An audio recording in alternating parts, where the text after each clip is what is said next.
Let's take a listen at this video and then I'll be making some comments. When the news wasn't really telling the truth about how much of a disaster that war was, how much of a disaster our war crimes were. We were committing war crimes, the Bush administration was. And it just felt so refreshing to see someone give the audience the facts about what was happening on the ground, but also just tell the truth about how much this is going to lead to backlash toward the United States, how counterproductive this is. And I just really appreciated that. So once I saw how he conducted himself and how he was telling the audience what the reality was, I didn't want to leave. And eventually, things kind of came to a head because the company was in dire straits, financially speaking. We were carried on something called Air America Radio. That's where the majority of the revenue was coming from at that time. And so Air America had gone bankrupt. At this time, I'm working both jobs. I'm still at CBS because that's the stable job.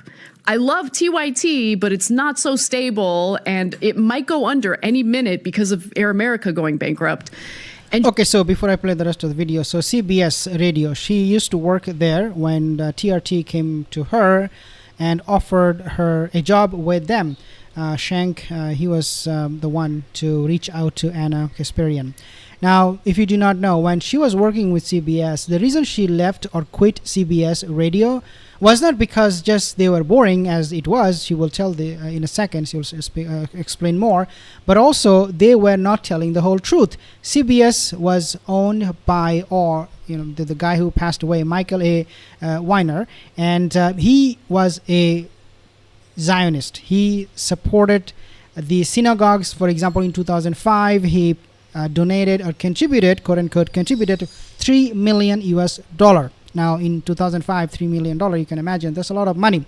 He contributed to synagogue. He was a pro-Zionist. He was a pro-Israeli, and he was at the head of this organization, of this radio, this media, who would control the narrative and support the Zionist cause and suppress the voices of the Palestinians. So Anna was working with CBS Radio at that time. She found out that these people are absolute BS.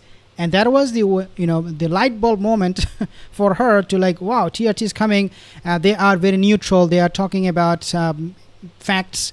For example, what was happening at that time under George Bush, the Hush, and with the Iraq war and Afghanistan war. And so CBS Radio was almost going to kill her career because she lost trust in media until she found TRT. Let's listen a little bit more. Jen calls me into his office. I'll never forget this day. I remember it so vividly. He just tells me, listen, I need you to quit CBS. And I was like, oh, okay, but looks like TYT's in trouble. You guys might go under. I'm like, what happens if I quit my stable job, work at TYT, and you guys go bankrupt? And he's like, well, that's life in the big city. And apparently that one line was persuasive enough for me to quit my job at CBS. Sold. Yeah. And it was the best decision I made. I mean, it was a risk at the time, I guess, if you want to think of it that way. But I realized that I was so unhappy with what my future would have been if I stayed at CBS that CBS is a pro-Zionist media, and she was terrified with the prospect of working for them. Decided to take that risk and figure it out from there. And look what you guys have done now. The two of you guys. It's amazing. Great story. Thank you for sharing your story. I think it's the best transition into the story that came out yesterday. Americans' trust in media plummets to historic low. Okay, so this is an Axios story. Americans' trust in media has fallen to historic low. According to new polling from Gallup, trust in media has previously dropped to 32% in 2016 before rebounding slightly. Those gains have essentially been wiped out according to the poll. Only 32% of the population reports having a great deal or a fair amount of confidence that the media reports the news in full, fair, and accurate way. The only other time in recent history that trust had fallen to 32% was in 2016. In some cases, the sentiment is worse today. Record high number of Americans, they don't trust the media at all. This is what Donald Trump has done. This is what Donald Trump has done. Yeah, Donald Trump has done. But here's the thing, guys. When we talk about Western media losing trust, losing their ratings and all that, we're talking about Zionist media, because CNN, BBC, CBS, all of these Western medias, they're losing credibility, and that's really is the fight that we want to continue on exposing them, their lies, their untold stories, and their hidden agenda, because if we do not do this on YouTube, if we do not do this on social media, nobody else is going to do it.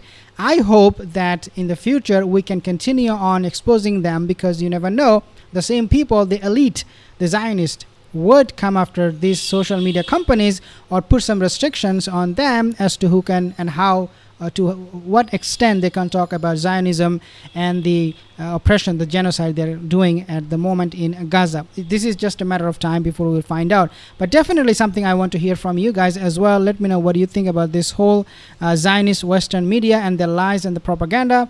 I'll see you in the next video. Have a wonderful